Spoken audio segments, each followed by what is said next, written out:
नमस्कार, स्वागत है आपका MGN हरियाणा लाइव न्यूज़ पर। मैं हूं कृष्ण सैनी। आज हम यहां जो सिविल कोर्ट का जो चैम्बर है यहां पर हम बैठे हैं और कल जो विजिलेंस ने एक अधिकारी पर जैसे छापा मारा था, अधिकारी तो क्या कहें, जो रिश्वत लेने वाले SI है उनको यहां पर पकड़ा था रंगे हाथों। तो हमारे साथ जो सीनियर एडवोकेट है बाबू जी हमारे साथ बने हुए हैं, तो इनसे हम जानते हैं कि ये किस तरह से इनको, जैसे अब पहले भी जो तहसीलदार हैं सतनाली में उनको भी इन्होंने रंगे हाथों पकड़वाया था, और एक ये दूसरा वाकया कुछ ही समय की बात जो है इन्होंने दूसरी कार्रवाई जो है विजिलेंस टीम से करवाई है। तो ये काफ़ी चर्चा में है क्योंकि इनका इंटरव्यू करना काफ़ी ज़रूरी था।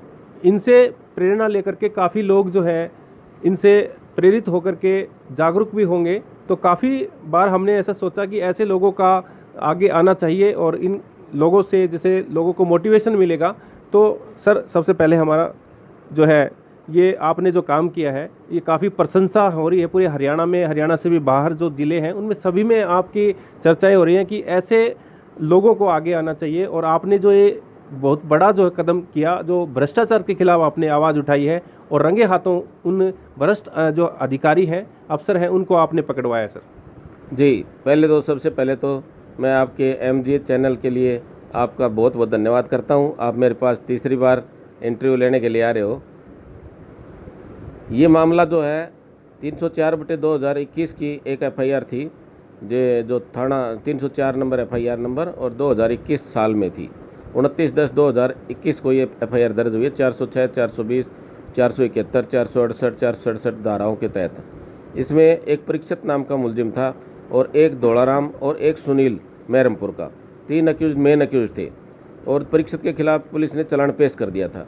उसके बाद में परीक्षित के चालान के अंदर जो है 4 अकाउंट जो है यूज हुए थे कि उन्होंने जो है जो पैसे ले करके इन अकाउंट में डाले और इन अकाउंट के तहत वो IPL खेल ले परीक्षित, और वो हार गया IPL में।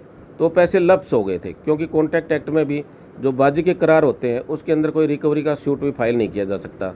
इसलिए जब लोग बाग उस परीक्षित से रिकवरी के लिए दबाव बनाने लगे, पंचायतें करने लगे, तो उसने एक मेथड अडॉप्ट कर लिया, अभी मैंने तो इन खातों में डाल दिए थे।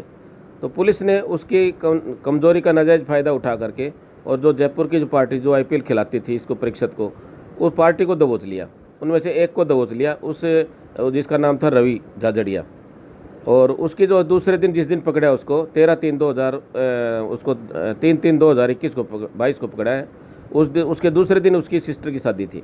तो सिस्टर की शादी के लिए उन्होंने पैसे इकट्ठे किए हुए थे और इसने जो है ना उसको पकड़ लिया कि भी तेरे खाते, तेरा नाम जो है खाते में यूज हुआ है, ये पैसा जो है ना वहाँ का पैसा, हरियाणा का पैसा आपके खाते में आया है, तो आप मुलजिम हो।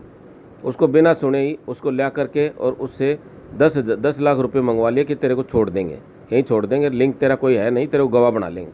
और पैसे ला करके फिर उन्होंने जो वो बात लीक हो गई, इसकी जो थानेदार था ये बिना किसी को बताए और वो सारी चीज़ ले आनी चाहिए थी। परंतु उसी दिन ही कोई जिस थाने के अंदर ये रेड मार के गए थे, रेड मारने के लिए जिनकी सहायता ली थी, उसी थाने के अंदर कोई SP की रेड पड़ गई और उन्हें पूछा कि हरियाणा पुलिस किस लिए आई हुई है। तो फिर इन्होंने जो अपनी खाल बचाने के लिए और उस पैसे की एक रिकवरी मेमो तैयार कर लिया फर्जी सा, और फिर जो है उसको रास्ते के अंदर पाड़ने की कोशिश की। परंतु अपने जो चंद्रमोहन जी जो अभी विजिलेंस के जो SP हैं, यही SP यहाँ थे, तो इन्होंने अपनी उसको पता चला, इन्होंने अपने सोर्स से कि ये अधिकारी तो 10 लाख रुपए लेके जा रहे हैं। तो उसने संपर्क किया कि भाई तुम 10 लाख रुपए कैसे लाए। तो उन्होंने अपनी जो भाषा थी, ट्यूनिंग थी, चेंज कर ली। कहा कि ये जो रुपये वो जो IPL खेले थे उसके रुपये हैं इनके खाते से। जबकि रवि झाझड़िया जो है उसकी टोटल अकाउंट जो पुलिस ने जब चालान पेश किया है 3,25,000 रुपये अकाउंट में गए हैं, और उसके जो आ रहे हैं तो वापस भी इनके पास आए हैं उन पैसे में से। तो ये गेम था, गेम खेलने वाले मामले थे। उसको इसने कलर्ड वर्सन दे करके इसने देखा ये मोटी पार्टी है, तो एक के बाद ऐसे जो नकली आदमियों को अरेस्ट, जो फर्जी आदमी जिनके खिलाफ कोई मामला ही नहीं बनता था उनको अरेस्ट करने लग गया है। और इसकी सीक्वेंस में एक जो मुलजिम पकड़ लिया इसने, प्रदीप नाम का आदमी पकड़ लिया। इसको 13/3/2022 को पकड़ा है उसी मामले में 304 नंबर FIR में। उससे भी उसने जब कन्फेशन लिखवाते हैं तो उसी को रिलायबल एविडेंस में काउंट किया जाता है। तो इसने कन्फेशन में, उसके कन्फेशन में 4 आदमियों के नाम ले दिए कि भी ये भी आदमी था, ये भी आदमी था, ये भी आदमी था, ये भी अकाउंट खोलता था, मैंने इनके अकाउंट भी खोले। जब अकाउंट खोले वो कोई राजस्थान का मामला है, अकाउंट खोलना कोई अपराध थोड़ी है। उस अकाउंट में गलत यूज़ करना, उनको नॉलेज होना, ये चीज़ें थी इस केस के अंदर। तो इसलिए जो है वो जो 4 आदमियों के नाम लेकर के उनसे दबाव बना रखा था कि मेरी बदली होगी और मैं तुम्हारे जो खिलाफ कोई जो चार्जशीट फाइल नहीं करूँगा, तुम्हारे नाम काट दूंगा और चालान टू कोर्ट करके चले जाऊँगा। तो इसकी ट्रांसफ़र हो रही थी। एसपी साहब ने सिर्फ इसको कहा था कि भाई तू जो है चालान टू कोर्ट करके फिर जा रिलीव होएगा। तो ये रिलीव होकर के कल ही रिलीव होकर के जाना था। तो इसके दिमाग में 12-13 तारीख से ही ये चीज़ें चल रही थी। तो इसने उस पार्टी के पास बार बार फ़ोन किया कि भाई तुम 3.5 लाख रुपये लेके आओ और मैं तुम्हें ऐसे कर दूंगा, नहीं तो मैं तुम्हारे पास आ रहा हूँ। तो पार्टी का मेरे पास फ़ोन आया, क्योंकि मैं 2 मुलजिमों का अक्यूज़्ड का जो है वकील हूँ। तो पार्टी का फ़ोन आपके पास कब आया? कल आया है उससे पहले? मेरे पास 12 तारीख को फ़ोन आया था कि भाई जो है हमें अरेस्ट करने के लिए आ रहा है फर्जी, जैसे उनको मारपीट करके मुलजिम बना दिया। कन्फेशन तो जो पुलिस अपने आप लिखती है उस पर साइन करवा लेते, कस्टडी वाला आदमी क्या करेगा। तो उसके जो अंडू इन्फ्लुएंस के तहत जो प्राप्त किया हुआ कन्फेशन था उसका नाजायज़ फ़ायदा उठाते हुए इसने उनके इलीगल जो डिमांड कर दी शुरू। और उन्होंने मेरे से कहा कि भाई शेखावत साहब हम आ गए तो हमारे साथ 3rd डिग्री मेथड यूज़ करेगा, इसलिए आप इससे बात करो। तो मैंने कहा पैसे नहीं देंगे हम। तो मैंने ये बात जो है डीजीपी साहब को, ऊपर लेवल के विजिलेंस के अधिकारियों को बताई कि ऐसे ऐसे ये कर्मचारी है और ये इलीगल डिमांड कर रहा है इस मुकदमे में ये चीज़ लेने के लिए। तो उन्होंने कहा कि इसको पार्ट पेमेंट दे करके इसको कॉन्फिडेंस में लो। तो मैंने उसी के सीक्वेंस में 12 तारीख को इससे मिला। इसने 3.5 लाख की डिमांड की और मैंने जो है 1 लाख रुपये 50,000 फ़ोनपे से, 50,000 गूगल पे से इसके बताए अनुसार अकाउंट में डाल दिए। एक तो अपने पास ही थाने के पास ही इंटरनेट का काम करता है, उसको उसके खाते में उसके कहे अनुसार किसी खाते में डाल दिए और उसके पास पैसे भी नहीं थे बेचारे के पास कन्वर्ट करने के लिए। तो उसने 20,000 रुपये इसको काउंट करके दे दिया, अपने गले से निकाल के बोले जी मेरे पास इतने हैं। भाई कोई बात नहीं, बाकी पैसे मैं कल ले लूँगा। तो 30,000 रुपये से नेक्स्ट डे 13 तारीख को लिए उससे। तो इस तरह से मैंने 12 तारीख को 1 लाख रुपये दे दिए। तो 13 तारीख को मेरे को काम था, मैं यहाँ मिल नहीं पाया इसे। शाम को इसका फ़ोन आया, शेखावत साहब मैं आपकी बात नहीं मानूंगा, मैं अरेस्ट करने के लिए जा रहा हूँ और चालान टू कोर्ट भी करके पेंडिंग छोड़ के चाहूँगा। मुझे जी मैं आ रहा हूँ, चिंता मत करो। फिर मैंने 50,000 रुपये ATM से निकाल करके और इसको दिए, नगद कैश दिए। फिर बाकी जो रुपये थे, बाकी 2 लाख रुपये देने थे। तो मैंने वो 50,000 के बारे में भी, 1 लाख के बारे में भी विजिलेंस के उच्च अधिकारियों को बताई सारी बातें। उन्होंने कहा कि आप जो है जाओ विजिलेंस ऑफिस में। फिर मैंने 15 तारीख को, ये 16 तारीख को लेने थे, 15 तारीख को मैं विजिलेंस ऑफिस में जा करके अपनी एप्लीकेशन लिख करके सारी बातें डिटेल से वहाँ दी और देने के बाद में उन पर तहरीर नोट करके FIR दर्ज होगी। 12 नंबर FIR दिए सेक्शन 7 में। और विजिलेंस ने टीम ने एडवांस में duty magistrate Shri Manoj Kumar ji SDM साहब और एक छाया गवाह राकेश कुमार उन्हीं का कर्मचारी, उनको अपॉइंट कर रखा था। और 16 तारीख को मैं सुबह कार्यालय में पहुंचा, वहाँ 2 लाख रुपए कैश की व्यवस्था करी मैंने। और जो है फिर उनके ड्यूटी मजिस्ट्रेट के सामने कैश को काउंट किया, उन्होंने सीरियल वगैरह नंबर नोट करके और मेरे हवाले किए। और फिर जो है उन नोटों के अंदर या अपने कॉलेज कैंपस के अंदर ला करके एकांत में जा कर के उनके ऊपर पाउडर वगैरह लगाया। ड्यूटी मजिस्ट्रेट की हाजिरी में छाया गया भी वहाँ हाजिर था और विजिलेंस की टीम भी हाजिर थी। सभी की हाजिरी में पाउडर लगा करके मेरे हैंड ओवर किए गए। और फिर योजना अनुसार जो है मैंने इसको फ़ोन किया, जी कहाँ हो? बोले जी मैं टू कोर्ट करवा रहा हूँ, चालान टू कोर्ट करवा रहा हूँ, थोड़ी देर में आपके पास चैम्बर में आता हूँ। तो हम जो टीम के साथ चल पड़े, और मैं और छाया गवाह और एक विजिलेंस का कर्मचारी, 3 हम जो मैंने गाड़ी पीछे खड़ी कर दी और विजिलेंस की टीम और ड्यूटी मजिस्ट्रेट वगैरह दूसरी गाड़ी में थे, उन्होंने अपनी गाड़ी छुपा दी और जो है यहीं प्रांगण में घूमने लगे न्यारे करके अलग अलग से। तो ड्यूटी मजिस्ट्रेट साहब भी 2-3 बार यहाँ से निकले, SDM साहब मैंने देख लिया था, इंस्पेक्टर जी भी निकले और कर्मचारी भी निकले जो आने का इंतज़ार कर रहे थे। थोड़ी देर में उसका फ़ोन आया, सर मैं आ रहा हूँ जस्ट। तो वर्दी में था, मैंने सबको इंगित कर दिया वर्दी में है। तो सभी सतर्क थे। तो जो शैडो गवाह था वो मेरे पास सामने ही बैठे और टेबल पर उसने एक फ़ाइल ले ली, वो सोचा भी कोई क्लाइंट है, तो उसको ये निगाह में नहीं थी, वो तो 2 लाख रुपए दिख रहे थे उसको और कुछ नहीं दिख रहा था। तो आते ही उसने कहा शेखावत साहब आपका चालान टू कोर्ट कराया और ज़ोर ज़ोर से हंसने लगा। हाँ मैंने आपका काम कर दिया ना, आपने जैसा कहा था वैसे कर दिया। मगर जी ये लो पैसे लो आपके ना, बोले जी मेरे पैसे दो। फिर मैंने निकाल कर दराज में से पैसे, उसको पाउडर लगे हुए नोट थे और जिसमें 2000 के 48 नोट थे और 500 के 8 नोट अलग से थे और 2 गेडी थी सीरियल नंबर की, A2 1 नंबर से और 100 नंबर तक के 2 500 गेडी थी। इस तरह से टोटल 2 लाख रुपए थे। वो उनको हैंड ओवर कर दिए। हैंड ओवर करने के बाद में जो छाया गवाह था उसने बाहर जा करके इशारा किया, उसको जो कर्मचारी सामने खड़ा हुआ था उसको इशारा किया, इशारा करते विजिलेंस टीम को इशारा कर दिया उसने।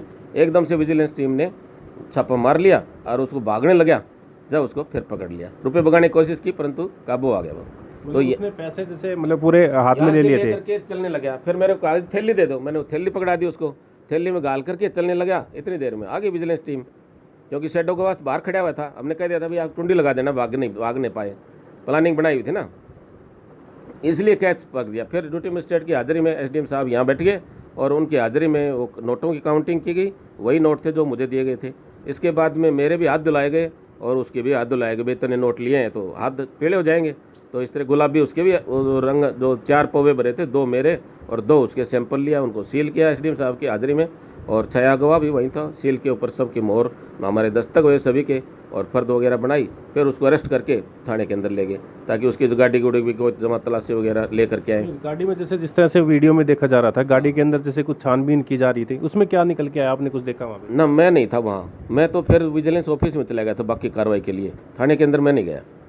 इसलिए मैंने जो प्री प्लान है आप ही का सेट किया हुआ था पूरा यहाँ पे? हाँ, मैंने जो पहले जो विजिलेंस के जो उच्च अधिकारी हैं उनको इतला कर दी थी कि ये कर्मचारी जो है भ्रष्ट है, तो उन्होंने गाइडलाइन करते रहे, उसी के अनुसार मैंने योजना बना करके ये सारा किया है काम। तो इसमें जैसे ये अधिकारी कभी बात को लीक नहीं करते हैं कि उच्च अधिकारी जैसे विजिलेंस वाले हैं ये जैसे अपने तरीके से काम करते हैं सर? बिल्कुल, यहाँ जो है ऐसी बढ़िया टीम है नवल किशोर की। पहले जो हमने तहसीलदार को अरेस्ट करवाया था, नायब तहसीलदार को अमित कुमार को, उस टाइम पर लीक हो गई थी बात, क्योंकि वो डीसी कैंपस के अंदर गए थे। इसलिए हमने अब की बार उसको चालाकी तर्क करते हुए रेड डाली है 16 तारीख को और ड्यूटी मजिस्ट्रेट अपॉइंट करवा लिया हमने 15 तारीख को ही, क्योंकि वो अनसर्टेन के लिए था भाई, जब भी जरूरत पड़ेगी तभी लेके चले जाएंगे। तो ये जो क्लाइंट आए थे ये कहाँ से आए थे आपके पास? ये जो क्लाइंट है राजस्थान के हैं, चिड़ावा के आसपास के क्लाइंट हैं। इनका जो मेन अक्यूज था वो जो रवि जो था, जिसको पहले गिरफ्तार किया था, उसी के साथ साथ इनका नाम आया है, इसलिए उन्होंने भी मेरे को वकील किया हुआ है। तो जैसे ये जो 1.5 लाख रुपए के समथिंग आप ऑनलाइन ट्रांजेक्शन की है आपने, तो वो तो प्रूफ होगा आपके पास? हाँ, मैंने प्रूफ दे दिया। जिस खाते में डाला है उस खाते के नंबर दे दिए, उनके मोबाइल नंबर जो आते हैं वो भी दे दिए विजिलेंस टीम को। तीनों चीज़ दे दी मैंने। अपने बैंक अकाउंट की स्टेटमेंट भी निकाल के दे दी, और जो है वो दोनों जो जिन ट्रांजैक्शन हुए थे वो मेरे मोबाइल के अंदर थे, फ़ोन पे भी था और गूगल पे भी आज भी मौजूद है, और वो मैंने विजिलेंस को उपलब्ध करा दी। विजिलेंस ने एक गवाह के बयान भी लिख लिए, उसने जो मैंने बात बताई वही कहा कि विजिलेंस के जो इंस्पेक्टर है नरेश कुमार, ये BS शेखावत के साथ आया था शाम के टाइम पर। इन्होंने कहा कि मैं तेरे को 1 लाख रुपए डाल देता हूँ तेरे खाते के अंदर। बोले जी मेरे पास तो पैसे नहीं है। तो उन्होंने 50 तो डलवाना ही पड़ेगा। बोले जी मेरे पास तो ये भी नहीं है। तो बोले तेरे पास जो हूँ वो दे दे, बाकी कल ले लूँगा। तो उसके कहे अनुसार उसने अकाउंट बताया, कोई गोविंद भारद्वाज के नाम से अकाउंट था उसका, और उसके अकाउंट में डाल दिए। उसने 20,000 रुपये ले लिए, 30 दूसरे दिन ले लिए। तो ऐसा मामला था। हाँ, मतलब जैसे ये जो एक अधिकारी और भी है जो कनीना में जैसे पकड़ा गया इस तरह से SI था, वो भी उसी दिन सेम मतलब रेड, क्योंकि 2 टीम में थी। जब मैंने तो कार्रवाई देखी थी ना कि सुबह मैं चला गया था विजिलेंस ऑफिस में, तो 2 टीम में आ गई थी। तो जो डायरेक्ट SP साहब जो चंद्रमोहन जी थे, दोनों से टच में थे, और उन्होंने इसीलिए, क्योंकि महेंद्रगढ़ की टीम तो पहले से एंगेज हो गई थी 15 तारीख को ही, अरे वो मामला जो ना अचानक 16 तारीख को आया था, इसलिए वहाँ का जो कोका गाँव का एक कंप्लेनेंट था, उसने उससे कोई नाम निकलवाने के नाम के 30,000 रुपये की डिमांड की थी उसने, नरेंद्र कुमार SI ने, और वो भी सोनीपत जिले का है। वो भी पहले सस्पेंड हो चुका था, एक उसके खिलाफ भी करप्शन का केस था। ये जो दूसरे डिस्ट्रिक्ट से जो आदमी कंप्लेंट बेस पे आते हैं ना, वो महेंद्रगढ़ को ऐसे ही सोचते हैं, भाई महेंद्रगढ़ तो ऐसे ही है, कोई बोलने वाला नहीं है, दांतों में उंगली फिरा के देख लेते हैं, इसीलिए तो ज़्यादा अग्रसित है। नहीं, चलान टू कोर्ट करने के नाम के 3.5 लाख रुपये कौन लेता है? आदमी जो है 3.5 लाख रुपये, SP की तनख्वाह भी नहीं होती, राष्ट्रपति की भी तनख्वाह नहीं होती। 3.5 लाख रुपये तो एक दिन में लेकर के पार चले जाएगा। तो उसकी ट्रांसफ़र हो रही थी, उसको मौका था, इसलिए दबाव बना करके टेलीफोन करके मैं तुम्हें और मुकदमे में फंसा दूंगा, 4 मुकदमे दर्ज है यहाँ, इस तरह से वो घबराए हुए आदमी थे। उन्होंने मजबूरन मेरे से संपर्क किया, मैंने अधिकारियों के गाइडलाइन के अनुसार ऐसे इसको जाल में फंसा करके पकड़वा दिया। तो ये केस आपके पास नहीं था इनका? मेरे पास ही है। आपके पास था? मुलजिमों का केस मेरे पास ही है। अच्छा, हाँ। तो मतलब ये सारा जो सिस्टम है, मतलब आपको उन्होंने बताया कि भी ऐसे ऐसे हमारे साथ इसे परेशान कर रहे हैं, हमें नाजायज टॉर्चर कर रहे हैं, नाजायज पैसे वसूलने की कोशिश कर रहे हैं, और हो सकता है हमारे साथ धोखा जाए, केस भी चालान भी टू कोर्ट ना करें, हमारे को निकाले भी नहीं, पैसे भी ले ले। इसलिए मैंने विजिलेंस के अधिकारियों को सारा सूचित किया और उन्होंने गाइडलाइन करते हुए इसको पकड़वाया। जैसे आप जैसे एडवोकेट हैं, काफ़ी सीनियर एडवोकेट हैं, जैसे लगातार आप ऐसे मुद्दों को उठाते रहे हैं, पीछे भी आपसे बड़ी बड़ी हमने देखे हैं।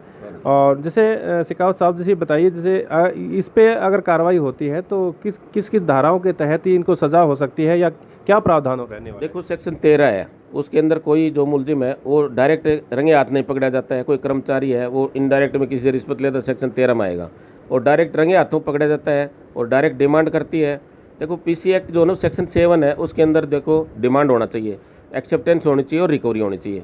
केवल रिकवरी इफेक्ट नहीं करती, पहले डिमांड होनी चाहिए, और डिमांड इलीगल होनी चाहिए। लीगल डिमांड जो है कोई मायने नहीं रखती, इसलिए इसकी इलीगल डिमांड थी, क्योंकि उन आदमियों को कोई फायदा नहीं पहुंचाया, उनके खिलाफ कोई सबूत गिरफ्तारी नहीं गुजर रहे थे। आपके पास रिकॉर्डिंग होगी उस चीज़ की? किसकी? जब पहले 2 लाख रुपए मांगे, ऐसे 3.5 लाख रुपए से? ना, उसके क्या है, वो थाने के अंदर ही बैठ करके बातें थी, जो मैंने फ़ोन जो है साइड में रखे हुए थे। और मेरे तो है उसकी? हाँ ना, रिकॉर्डिंग नहीं है उसकी, रिकॉर्डिंग नहीं, सिर्फ डिमांड जो मेरे आगे डिमांड है, मैं ही विटनेस उस चीज़ का, या फिर जो जिनके पास उन्हें फ़ोन करके डिमांड की थी वो विटनेस है, इलेक्ट्रॉनिक एविडेंस नहीं है। अच्छा, मतलब जैसे इसमें फिर किन किन धाराओं के तहत इनको सजा हो सकती है? सेक्शन 7 में सजा होगी इसकी। और इसने तो इसके साथ यदि वहाँ रोहतक के अंदर 1 नंबर FIR दर्ज है 2021 की सेक्शन 7 में भी इसके खिलाफ, उसमें भी कस्टडी काट के आया है, सस्पेंड होकर के आया, दोबारा से बहाल होकर के आया है, पता नहीं कैसे बैकडोर से बहाल हो गया है। अदरवाइज तो जब तक ट्रायल चल रही है तब तक इसको बहाल नहीं करना चाहिए था। ऐसे अधिकारी कर्मचारी को दोबारा से क्यों मौका दिया जाए?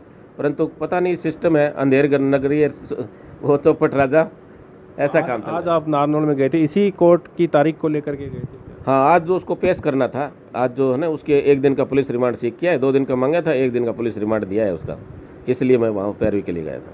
तो क्या कहना चाहेंगे, जैसे काफ़ी डिपार्टमेंट की बात करें, क्योंकि तकरीबन डिपार्टमेंट हम देखते हैं कि कहीं फाइलों को, कागज़ों को, आज भी जैसे हम DC साहब के पास बैठे थे तो वहाँ पे कई बातें जैसे चल रही थी, तो कागज़ों को रोक दिया जाता था, फाइलों को रोक दिया जाता था। वो रोकते इसलिए थे कहीं ना कहीं उनको कुछ पैसा मिले।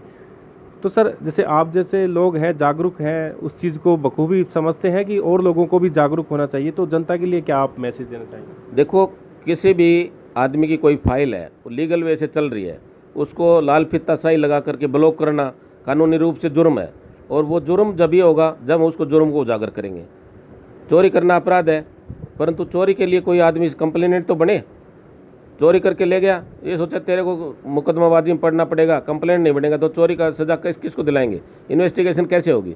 इसलिए जो अधिकारी कर्मचारी किसी की फाइल को नाजायज़ रूप से रोकता है, तो अब तो जो है ना अकाउंटेबिलिटी एक्ट है, सर्विस अकाउंटेबिलिटी एक्ट बना हुआ है, उसके अंदर जो है प्रत्येक काउंटर के ऊपर इतने टाइम से इतने टाइम तक फाइल रहेगी।